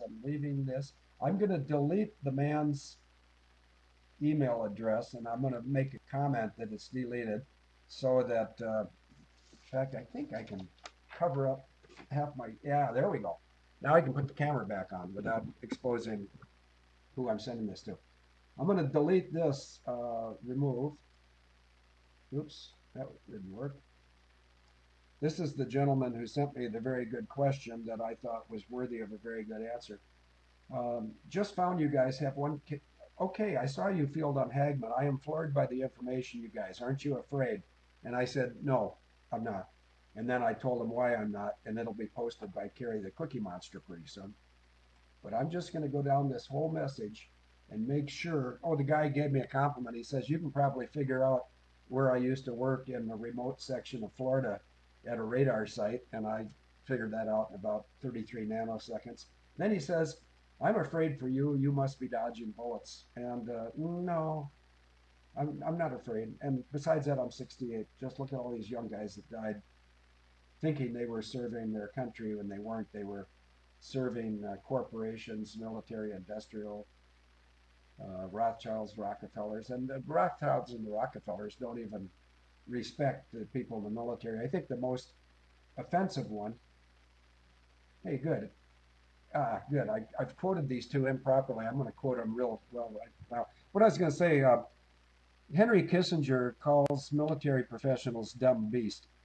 I would like for him to come to the Texas ranch and walk out to the campfire at about 11:30 at night and just mention dumb beast.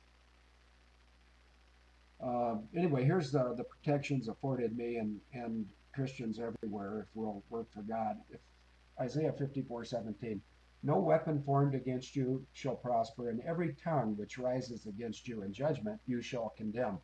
This is the heritage of the servants of the Lord, and their righteousness is from me, says the Lord. And that goes back to when I was talking about justified. That's making us righteous. Well, God does that. He judges us to be righteous or not worthy, not ourselves. And then from Psalm 91, for he shall give his angels charge over you to keep you in all your ways. In their hands they will bear you up, lest you dash your foot against a stone. You shall tread upon the lion and the cobra, the young lion and the serpent you shall trample underfoot. Because he has set his love upon me, therefore I will deliver him. I will set him on high, because he has known my name. And the name I know is Jesus. Name above all names. Heavenly Father, wonderful friend. Wonder if I can find that song. Anybody in the chat room think they can find the song Jesus, Name Above All Names? Anyway, at the end of this letter, which I'm going to send to Cookie Monster, I say thank you for the questions, and I hope this will help you and others understand how David and I got started on this mission, which will soon be 11 years in progress. I'm being told that it is quite possible that our desired ranch in Texas may be materializing within the next 2 weeks. That too, we will have to wait and see what God has planned for us there. I think it's in, I have a tough time with this one. I think it might be no, not Daniel. Jeremiah 11:29. I think that might be where you don't know the plans I have for you, plans to prosper you and not harm you. Someone will correct me. But right now, I'm going to turn the camera. Good. The camera's off. I've got Cookie Monster's email there. And just for grins, I'll send it to Denise, who I think is asleep in England. That's my wife who the U.S. is not allowing to come back, even though we're legally married. They have no lawful reason to prevent her. But see, they don't care about the law. They care about power and money. And I'm going to send this to, I think, No to the Mark might enjoy it. Aha, but that's not her. That's not her email. Oh, wait a minute. I got another keyword that might, nope. I was going for barefoot. Some people will recognize that. So I'm just going to send this to Carrie and to Denise, and I might as well throw in Ron because I know he's here. There he is, Tone Farm. So these people are getting it, and I hope that I don't expose the gentleman who sent it to me. I'm just checking one more time because I really, yeah, I forgot. I'm just going to write deleted. D-E-L-E-T-E-D. Then I'm going to mark that with yellow highlight, and then I'll send it, and then we'll see if anybody has found that song, Jesus' Name Above All Names. And if not, we'll just end the program. So to Cookie Monster, Denise, and Fry Daddy, here it comes. And hopefully, the only reason I want to do it in this manner is if it can be posted, then everyone can see the same thing I really sent him. Because obviously I can't repeat this to 7 billion people, but we can share it. Oh, good, I got something. I had asked a question for some people that know a lot more about James Perloff than me. Once again, for those people who might have an opinion, good or bad, about James Perloff, I'd like to get that information just so I'll know how I can best interact with him to either try to cooperate with him or to instruct him. Okay, Ron got it, and I think Terry got it. Thank you, Carrie. You can cut out the names if you wish. You'll see that the names, oh, I wonder if it's Big Iron. Let's see.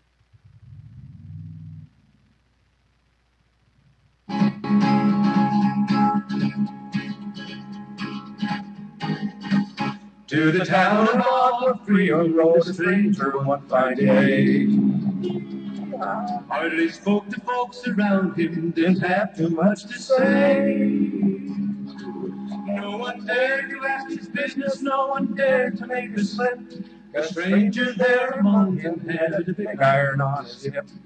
Big iron on his hip. This is a great song. It was early in the morning when he rode into the town. He came riding from the south side, slowly looking all around. He's a stranger. He's an outlaw, listen, running, came the whisper from each Why lip. whisper? And he's here to do some business with the big iron on his hip. Big iron on his hip. Okay, well that's Big Iron by Marty Robbins. But let's do something that's wonderful music. And Ron, we're going to do, and I'm glad I guessed your song, knowing you, Ron, and knowing your appreciation for music. Of the 10 or 12 songs on the Gunfighter Ballad album, I thought it would be Big Iron. And so, anyway, the reason I do these songs at the end is because we can cut them from YouTube.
My phone's ringing.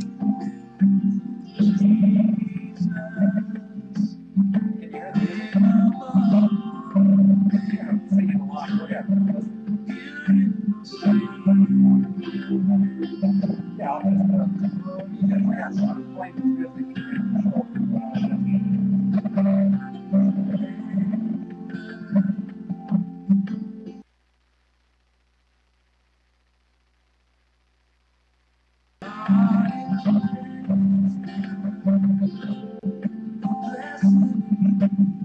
Yeah.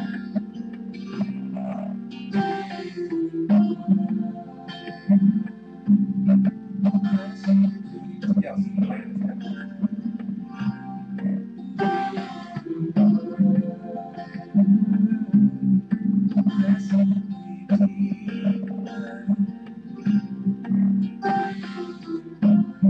Well, I don't play pitcher in a baseball game, but I think I think it's his judgment to decide that. And if he's comfortable doing that, it might be good for me to have it physically so that I can use it for your benefit if that time should ever develop. But I would want you to express to him that unless he tells me to deploy it, I wouldn't deploy it on my own.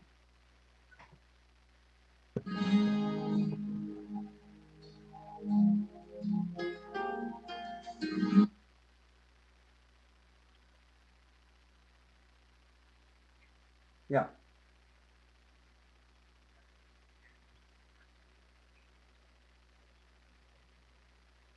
Yeah. Yes, I understand.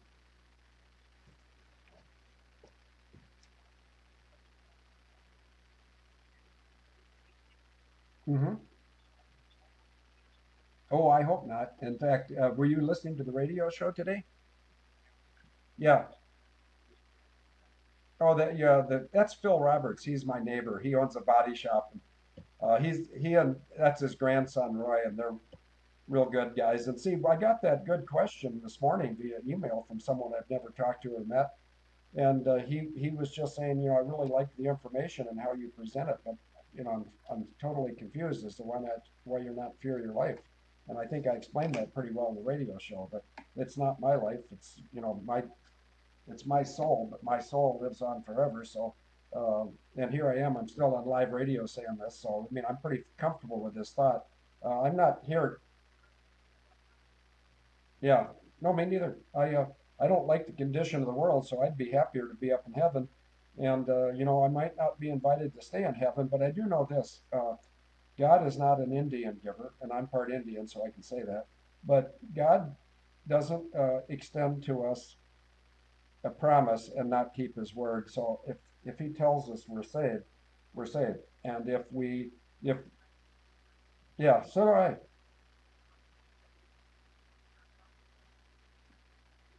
Yep.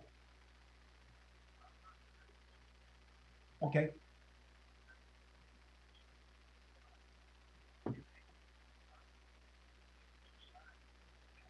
Yep.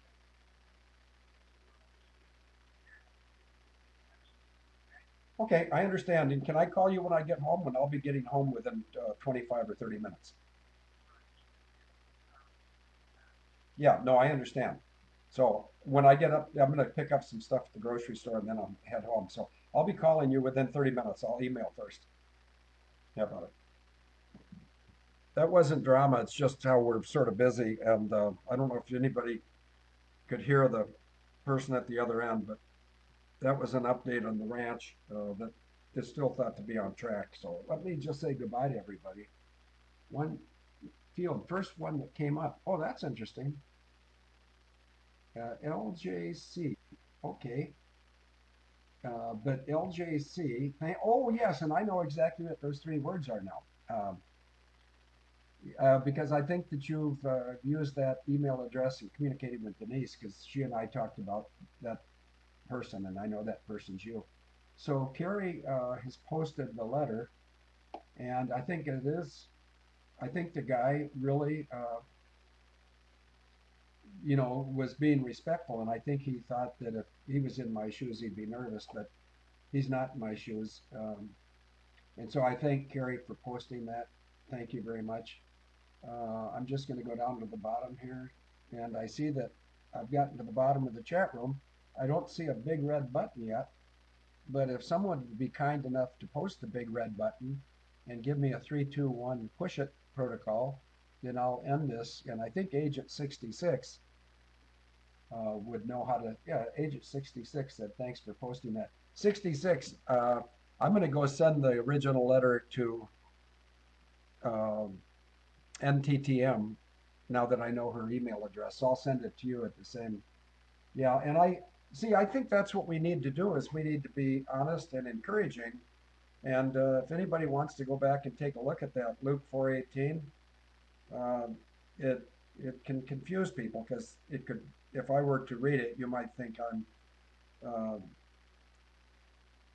holier than thou. I'm not holier than anybody in this chat room. And when we get around the campfire, I'll be fairly honest about mistakes I've made.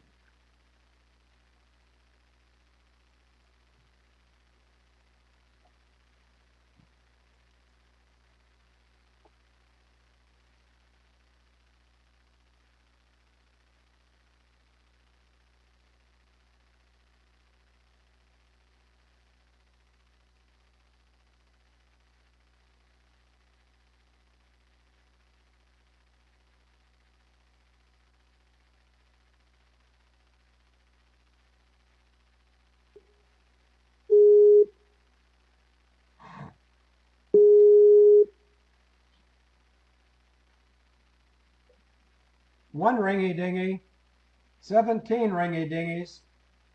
Hello, humans. Sorry I'm late, Your Affluence. There's a lot of excuses. None of them are any good, but some of them are somewhat valid.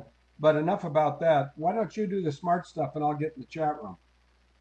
Okay, Phil, thank you. And just to alert listeners, we seem to have hit a nice level of hits on our website that may be sustainable. I don't know, but could be in excess of 20,000 hits a day. And I must say I've got quite addicted, because I sometimes just check into the counter and I time it for 10 seconds to see if it's getting a requisite number of hits. But I think it's very encouraging. I'm not smart enough to know which of our stories, including your interviews with Hagman are provoking that, but I think we have the continuity of interest for the people who arrive at the website for the first time. And as you know, Phil, many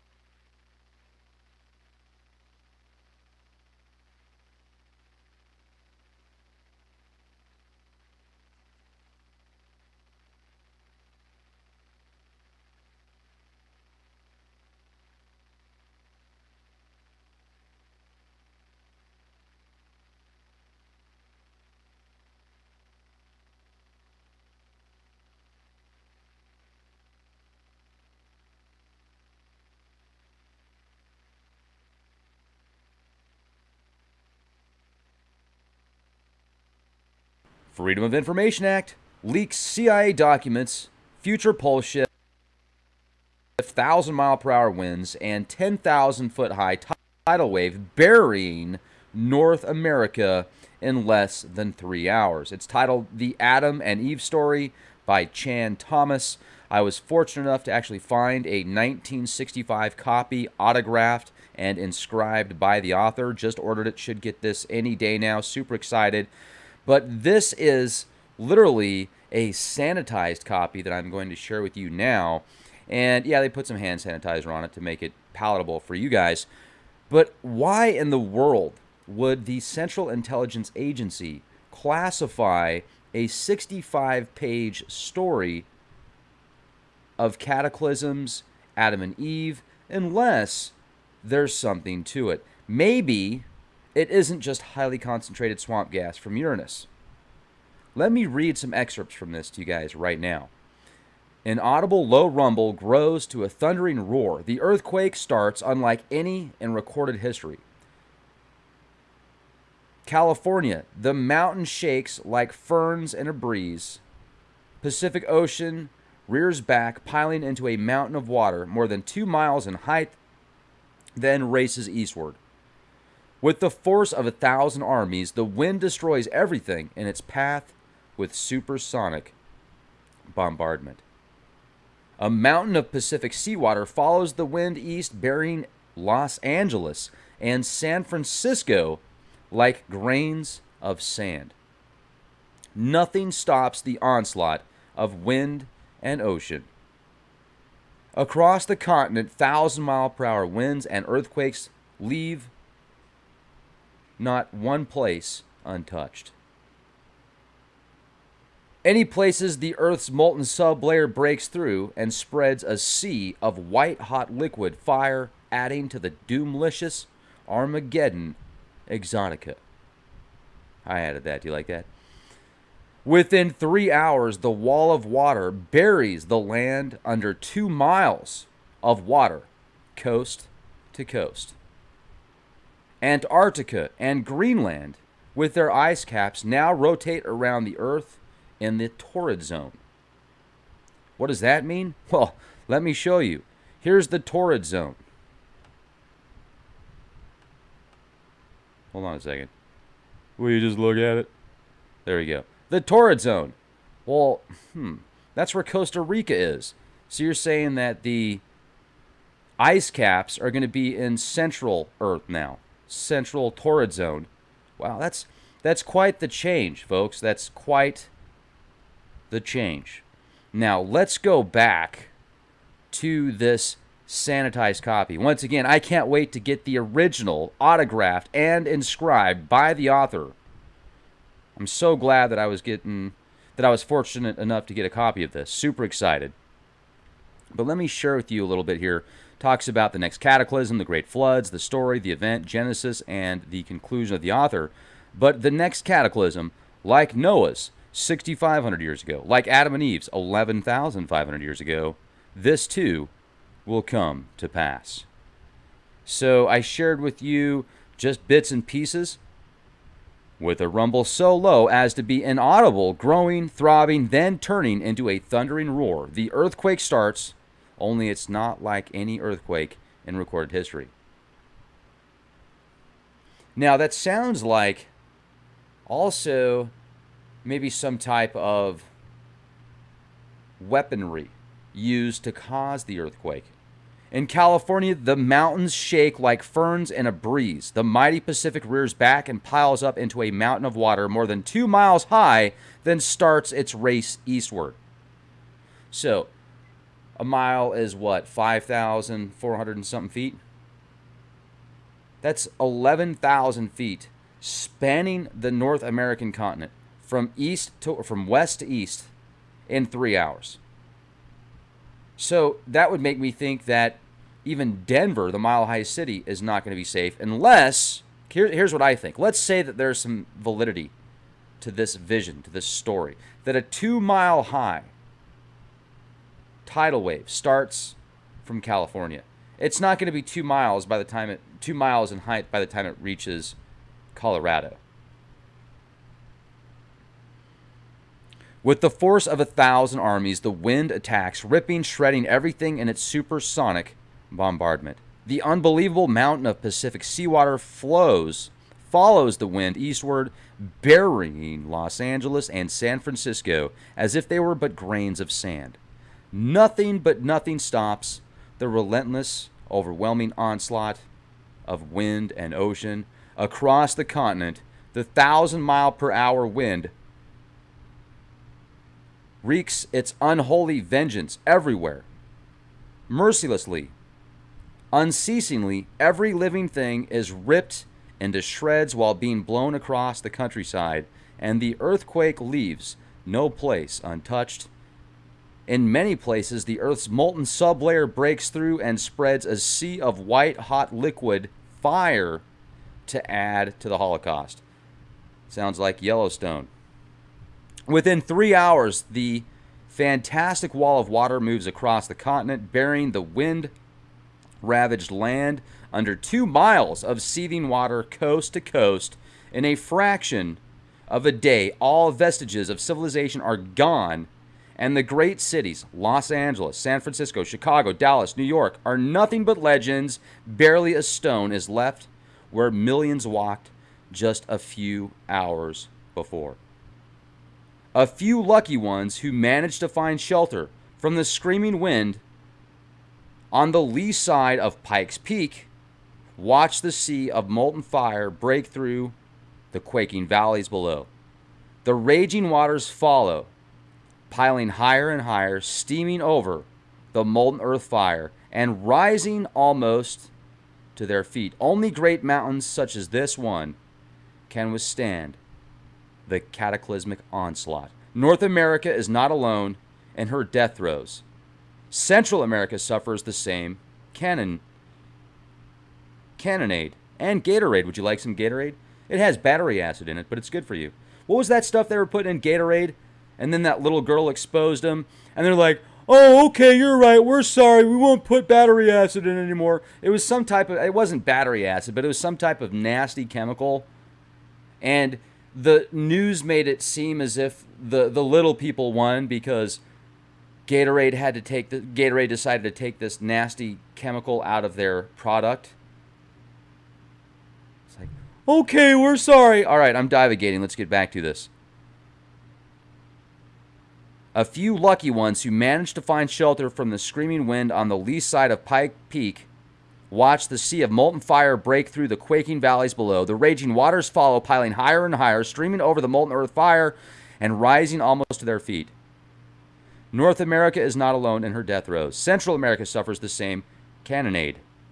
Wind, earth, fire, and South America finds the Andes not high enough to stop the cataclysmic violence pounded out by nature in her berserker rage. In less than a day, Ecuador, Peru, and western Brazil are shaken madly by the devastating earthquake, burned by molten earth fire, buried under cubic miles of torrential Pacific seas, and then turned into frozen hell. Everything freezes. Man, beast, plant, and mud are all rock hard in less than 4 hours. Europe cannot escape the onslaught. The raging Atlantic pulls. The Atlantic piles higher and higher upon itself, following the screeching wind eastward. The Alps, Pyrenees, Urals, Scandinavian mountains are shaken and heaved even higher before the wall of water strikes. Western Africa, the sands of the Saharas vanish in nature's wrath.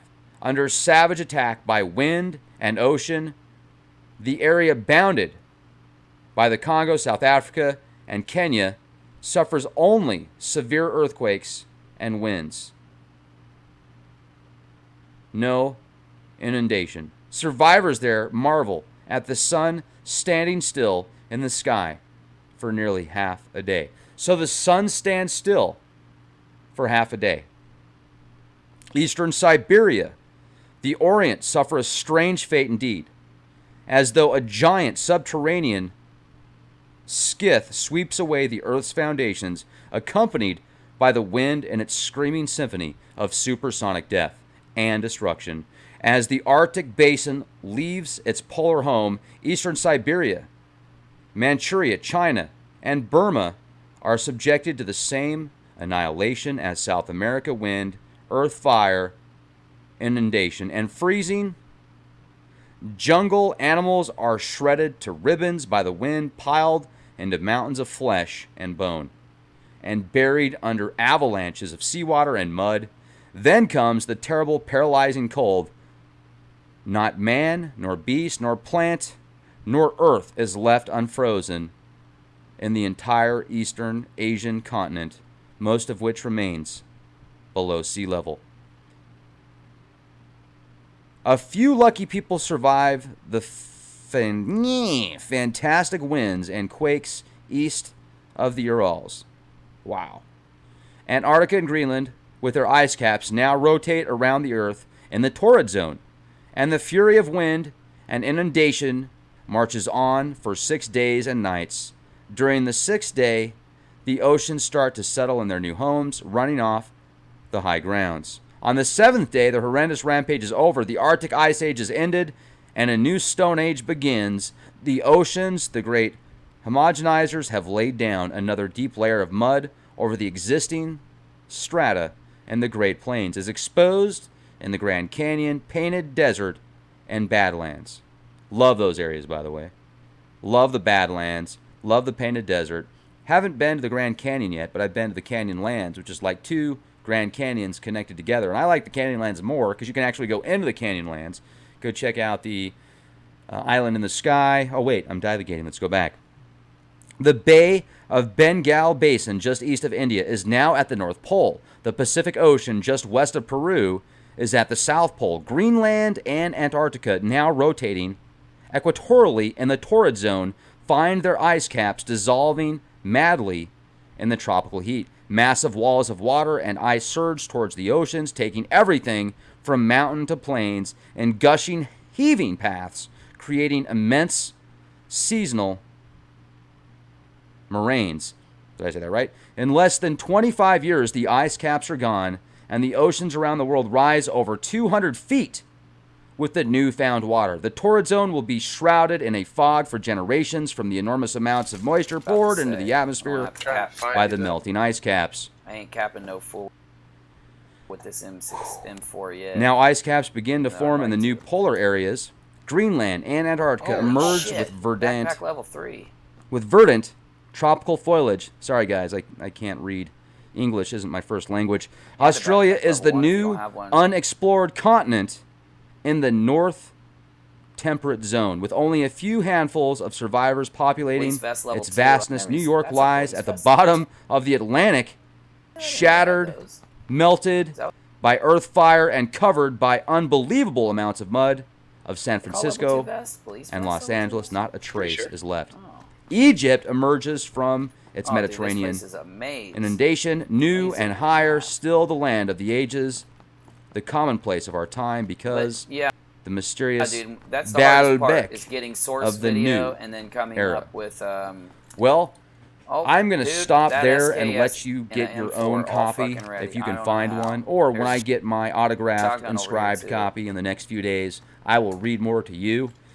This is pretty spooky, and it makes sense at the same time. This guy, or this author that put this information together, took information from Casey, Nostradamus, and others, and looking at the forecast, has very similar eerie forecasts and projections. If you find any 7.62 ammo, let me know. Oops. Okay, since you're doing that, I'm gonna go Tommy gun. I'm gonna drop this AK. When you look at the timelines, quick drop are we getting close mag to this event? Drop my ammo for it. And is there a way to offset this event? So now I'm using is this a natural disaster? Is this a man-made disaster? Is this something that can be diverted? Thing I just dropped, but I just wanted to try to take your crap off of this. Pick up your copy today, The Adam and Eve Story of Chan Thomas, before it's too late. Question everything, be excellent to each other, and be the change you want to see. But that's why I like this game too, because I love military type games. No joke. Oh, there's the level 2 helmet. Do you have one? Okay. The Georgia Guidestones I like reviewing other kind of maintain humanity under 500 million in perpetual balance with nature, guide reproduction wisely, improving fitness and diversity, unite humanity with a living new language, rule passion, faith, tradition, and all living things with tempered reason, protect people and nations with fair laws and just courts. Let all nations rule internally, resolving external disputes in a world court. Avoid petty laws and useless officials.